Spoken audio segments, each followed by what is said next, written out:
27 ans déjà de vie commune avec elle.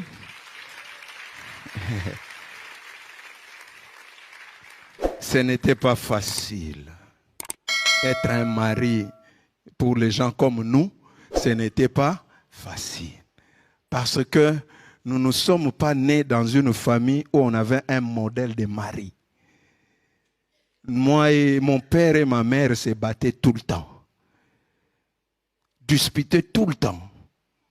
J'étais trop petit, mais j'ai encore les images de où ma mère a pris une bouteille, il a tapé sur mon père et déchiré ici, et m'a pris, on est sorti pour se promener, pour aller se faire soigner. C'était des tensions comme ça.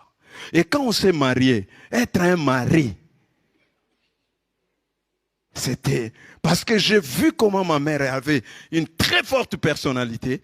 Alors je me disais, moi une femme ne doit pas jouer avec moi. Il faut vraiment...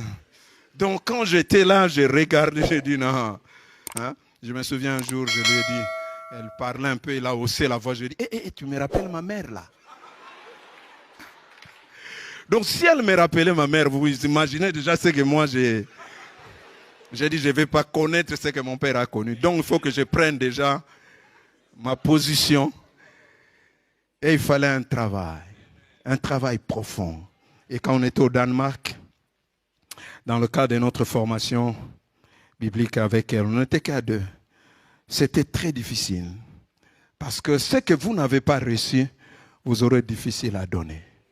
Elle a grandi dans une famille où l'anniversaire de quelqu'un, c'était une fête. Tout le monde vient t'entourer. Bon anniversaire. Nous, personne. La première fois que j'ai fêté mon anniversaire, c'était dans le mariage. Donc 25 ans. Quand on s'est marié, à l'âge de 25 ans, c'est là où j'ai fêté mon anniversaire. Waouh! Pour la première fois. Les gens chantaient pour moi, joyeux. Je voyais ça bizarre, mais bon. C'est compliqué, mais c'était ça.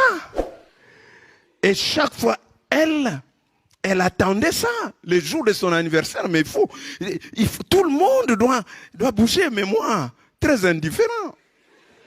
J'ai dit, mais c'est juste l'anniversaire. Mais pourquoi tu en fais un problème? C'est juste l'anniversaire. Ça devient un souci. Et des fois, elle peut pleurer.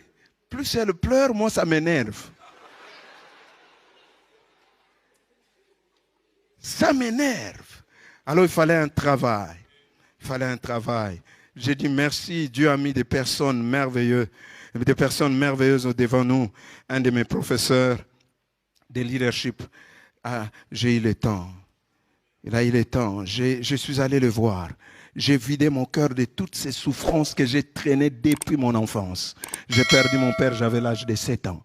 Et de toute cette souffrance où je ne pouvais pas être un père. Je n'arrivais pas à être un père pour mes enfants. Je n'arrivais pas à être un mari pour ma femme à cause du vécu.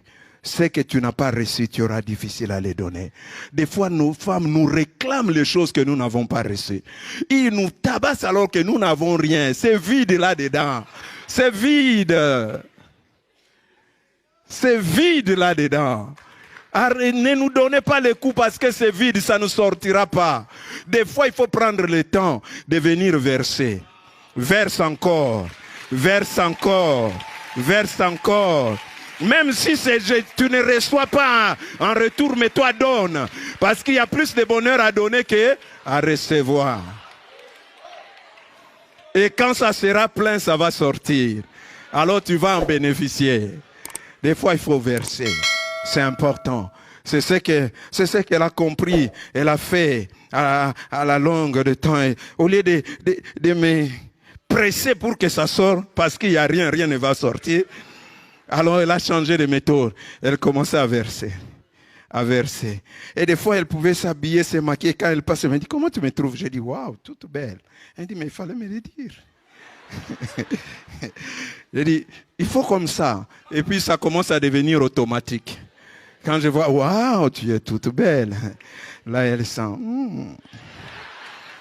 tu es arrivé à parler. J'ai dit, oui, j'ai parlé cette fois-ci.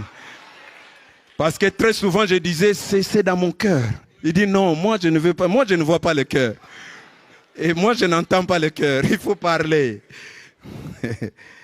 Et des fois, ça demande du temps. Amen. Le temps est très important. Pour que nos familles soient heureuses, nos familles ont besoin de notre soutien. Moral, spirituel, émotionnel, physique et même matériel.